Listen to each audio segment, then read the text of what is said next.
May I please request Mr. John Laxon and Mrs. Kriti Sanon to launch the third season of the New Zealand Excellence Awards and the New Zealand Taught Masters.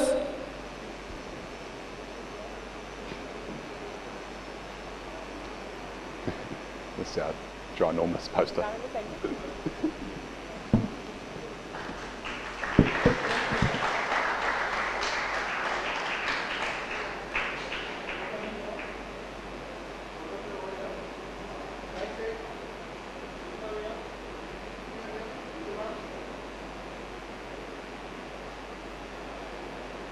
Thank you.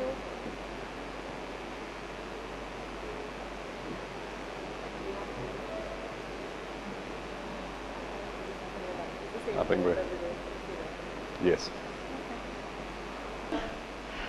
Firstly, thank you so much for being here actually despite the Mumbai rains today. I myself have travelled from Andheri considering there's a bridge that fell there. But it's really nice to be back for New Zealand education, and that too this time in a college where I've actually shot like a couple of TV commercials. So I have like memories with this college. But it's really nice always to be back with students. I think it kind of takes me back to my college days and the time when I was studying. As she mentioned that I'm an engineer. So education has always been a very important part of my growing up years and of my life, I feel.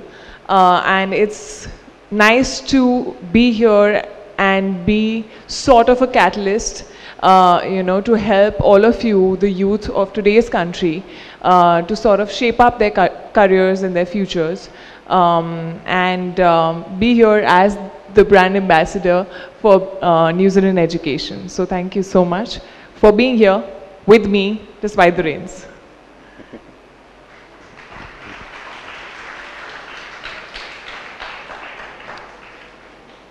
Two initiatives today, New Zealand Excellence Awards. So for our third season running, we are offering a dedicated scholarship to 4 Indian students who would like to select a New Zealand university for their either undergraduate or, in many cases in this room, postgraduate, with 34 partial scholarships for a variety of STEM, science, technology, education, engineering, mathematics and other subjects to study at the total and funding available. So applications are officially, as of now, open. So you are the first ones to be able to apply, and we'll be continuing through to the 30th of October for applications for the Semester 1 2019 intake. So please do go ahead and apply. They are great scholarships. You'll be hearing about what programs. Our website has been launched today specifically for Indian students who are thinking about a postgrad growth whilst you're studying and after your studies for up to 3 years. Course of the master's degree program, both accelerated and extended program options depending on your career path, so tailored to the speed at which you want to progress through a master's program, and also, as we mentioned, universities that are ranked in the top 3% worldwide. All of us have really nice memories of college. So is there something special you have? I think college years, I would definitely say, are the best years of your life, and they do not come back. So actually make the most of this. I really feel that my college years, although I was kind of a nerdy student who used to like really, I mean, I was not a front bencher purely because I'm tall, so I had to sit at the back. But otherwise, I was really into studies. And I was someone who, I guess, you know, really wanted to do my best, whatever I put in, you know, whatever I went for. So I've always been like that. And I think education has really groomed my personality. I think today, even though I'm in films and I'm acting, it's got nothing to do with actually what I studied. But I really feel that as a person, I've become a lot more confident, a lot more aware, a lot more, you know, able to sort of make decisions in my life because I've gone through a process of educating myself. I've gone through, engineering can be really, grilling. Like you have like exams 3 times in 4 months, which is insane. And you really have to be able to take pressure. You have to be able to make decisions in your life. You have to have a sense of awareness, not only around you, but also what's happening in the world. You know, especially in the fields that you're going for. So I think college years have been very important. Of course, coming to this particular college, as I said, I have shot a few ads here, so it takes me back to even my modeling days and stuff, where I've shot ads in this very compound here. And it's always great to be interacting with students, I think, you know, no matter what happens, that college life and that sort of fire that you have when you're in college, it doesn't change. And it does get me back to my days when I used to like even participate in like in my college dance troupe and go to like different colleges and have like competitions and stuff and come back winning and feel good about it. So yeah, it's great being here, especially for a cause, something that I totally believe in, which is education in New Zealand. You may be looking at a career in engineering, some field of engineering, but actually you've got a creative streak. You know, you like writing stories, you like history, you like politics, and the way the New Zealand university and indeed the school curriculum is designed is that you can combine those various elements into one degree, whether it's a double major or a major and a minor. There's a huge amount of spoke to them about the education in New Zealand. I think this is something that sort of really attracted me towards it, because I remember in my school or college, you know, when you're asked to choose subjects, I'm like, I want to study computer science, but I also want to know what happens in psychology, you know, I also want to do my dancing. So I feel like you don't have as many options at times to choose variety of subjects which are maybe not linked to each other. So I think, you know, not all of us know exactly what we want to do in our lives or exactly what we want to be, you know, eventually. And we want to explore, we want to see what we like as a subject, we want to know what our interest is in. And I think it's fab that we have like such a huge variety, and where you can take your major as engineering and maybe you know, dancing or any performing arts as your minor, which is amazing. I wish I had that opportunity. Yeah, well, with that, maybe you would have done a dance here for us. I think that's really useful, and to just get those perspective where you can study various types of courses and be sort of future ready. And with that, I think having Rishabh Shah with us, who is a New Zealand Excellence Award past scholar with us today, to just elaborate. Rishabh, what was the difference that you felt when you reached a New Zealand campus? Like, how was it different from your education that you got here in India and when you reached Canterbury University? Oh, the difference is important, and basically it's an applied learning approach that you get to experience over there. And apart from that, you have critical thinking that comes into your picture when you start studying in New Zealand. And there is also a strong collaboration of industry and education. So you have industrial experts coming in and teaching you, which basically keeps your system top notch. Yeah, that's really interesting. I mean, that just makes students quite future ready, because you are actually having that industry exposure, and yeah, I think that's a great way to educate the future who will be running the world tomorrow. Yeah, and with that, Kriti, on your future, like you studied an engineering degree and then moved to films, which is a very, very different career, and there might be students here who want to go to New Zealand, do those 2 majors where they get acting or performing arts along with a science degree. And if they were to transition, how would they transition from science nerdy to a film actress, a successful film actress. So how was that transition? I think it's not about, I never planned it like this. Like, Yeah, I never true. thought, oh, I'm going to do BTech and then I'll become an actress. It's never like that. I think it's always, you know, you discover what you want to do. And when I was in school, I remember being someone who was very studious and I liked science. Well, my mom's a physics lecturer, so it kind of relates to that. I wanted to take up science. I didn't know, okay, I said, I like computer science, so maybe let me become a software engineer. I had no idea what a software engineer does. Then eventually I ended up doing electronics and communication, which I liked while I was doing, at least the communication part of the BTech. But I still didn't know what eventually I'm going to end up doing, you know, as a daily job, as you know, my career. I didn't know what I would enjoy. And that's when sort of modeling happened, and I discovered while doing TV commercials that I could act, which is something that I'd never tried on, you know. Like I said, you have like very limited things that you're doing in your school college life because you have those many limited subjects to choose from, and you never try to explore in different directions to figure out what you like and what your passion lies in and what would you be really happy doing the rest of your life.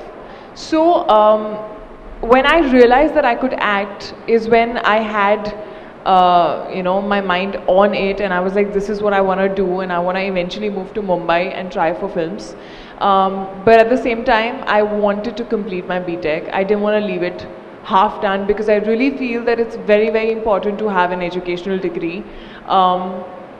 I always say that there is a difference between being passionate and being desperate. And when you're in an industry like this, which is so competitive and there's so many people out there, I didn't want to be someone who doesn't have anything to fall back on or any sort of, you know, a backbone that keeps me strong. I was passionate about what I really wanted to do, but I knew that that's not the only thing I can do. I can do much more. I am an engineer and I can always do other things. So let me just put my heart and soul in what I really want to do, but not get desperate and, you know, make wrong decisions in life. That's how it's happened for me, but I really feel that in general, I really want to advise all of you to never stop exploring, to never stop figuring out what you really like and what you really want to, you know, eventually do in life. Choose a variety of subjects that interest you in general as a person, and you might find what your actual dream is. So I think that is something that I really admire about New Zealand and their structure of education, because it gives you that room to choose what you really, you know, feel like exploring. I think, you know, it's one life and it's mostly so many years that you want to sort of educate yourself. It's obviously a constant learning throughout life, but yeah, I think just go out and explore is what I would say. Yeah, so I think from an engineer to an actress, and just an hour back you were a journalist interviewing Rishabh. So lots of different roles, and Rishabh being an Excellence Awards winner, and John, you just announced the 3rd season of Excellence Awards. So that's a massive commitment, like over 1 crore rupees has been put into this 3rd season, which is massive. And also the Masters, which have gone live today. So I know you've covered a little bit about it, but would you want to just give out a few sort of key points around how this Excellence Awards has come through, and how you know, a lot of Indian students have already found value in it, like Rishabh. We have a live example here. Yes, exactly. Lots of his colleagues, and how these students can now go in for masters, the specializations that are offered with the various you know, different subjects to choose from, and also tap into the funding opportunity through the Excellence Award. So that will be really good for these students, considering we are launching it here at their campus today. Yes, certainly. So in terms of the New Zealand Excellence Awards, this is a partnership between the New Zealand government through Education New Zealand and our 8 universities So each of our 8 universities is committed to co-fund partial scholarships just dedicated towards Indian students. And what that reflects is 2 things. One is the growing demand for a New Zealand university education from our Indian students. We've seen a 20% increase just in 2017 alone of the numbers of Indian the students future ready. So yeah, I think safety, the variety of courses, the cultures, and having the opportunity to interact with different cultures and different kind of people, which makes you ready for a global opportunities, for not only having opportunities here but also knowing what's going on everywhere else, and being ready for all kind of technologies coming in, all kinds of things happening in the world. Just on that, John, would you like to talk a little bit about the student experience and the emphasis that Education New Zealand puts on the student experience? Like when a student from India or wherever in the world goes to New Zealand, there is one part of it around studying at a campus and getting imparted that education, but also the overall student experience and the emphasis that we put into that there is like a really positive experience that a student has. And I understand like Education New Zealand, like my organization, all has a team working on that particular part of the work. Yes, well, even if I start from when I was a student, straight away when you enroll in the university you get a whole lot of information about what to expect, what you need to prepare for, right down from finances to clothing to all of those sorts of things, and through to being welcomed at the airport when you arrive if you're an international student. And then there's dedicated orientation weeks, which are a lot of fun before the real study and work starts. I don't know if you'd like to share any stories from orientation weeks? Oh yeah, the orientation is amazing. You get a hang of the universities over there, the people over there.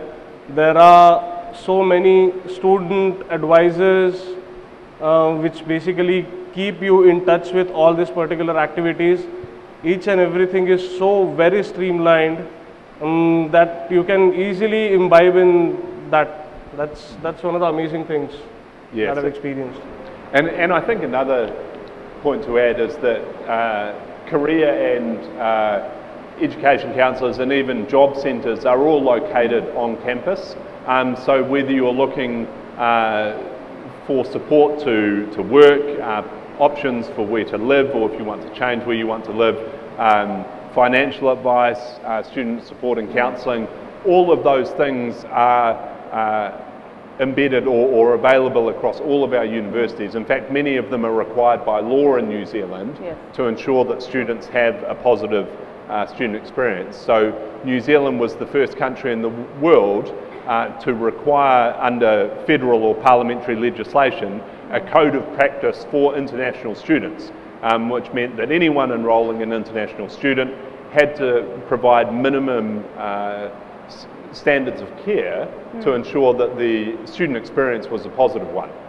Because whether it's a New Zealand student, an international student, we want people to be succeeding in their studies and their lives so that they can go on and have a positive life experience and also be alumni and advocates for the experience they've had. So it's really central to our mission. It's one of the reasons why international education is our 4th largest industry, because there's such a strong focus on it, and it plays such a positive role in enriching New Zealand's culture, because we have students from more than 180 countries contributing their own perspectives, and we have student clubs from all parts of the world at all of our campuses, and they make a great contribution on campus and off campus. It's fantastic. Yeah, I think, sorry? Yes.